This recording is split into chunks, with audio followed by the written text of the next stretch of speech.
ДПС използва вярата на мюсюлманите в Кърджалийско за корисните си цели, като включиха в борбата за власт и децата. 60 курса по изучаване на Корана с по 30 деца е провело от началото на годината Кърджалийското районно мюфтийство. Малолетните са обучавани да не изостяват свещената книга на мюсюлманите в Кърджали, Ардино, Момчилград и селата. Наети са учители, които да напъсват подрастващите. Заплатите им се изплащат от ДПС. Тази информация излезе в интернет пространството, а човекът, който се похваля с новината и постиженията, е кърджалийският мюфтия Бейхан Мехмед. Като връх на наглостта, той подкрепя действията на известния със скандалното си поведение отец Петър, с когото поддържат приятелски отношения.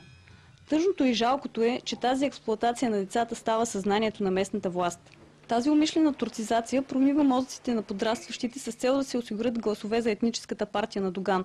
В почти всяко населено място в областта има джемии и минарета, а хората изобщо не се съобразяват, че живеят в България и от всякъде се чува турска реч.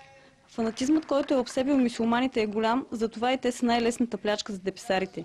Ако обаче никой не ги спре, много скоро вместо камбанен звън ще се чува само гласът на ходжата.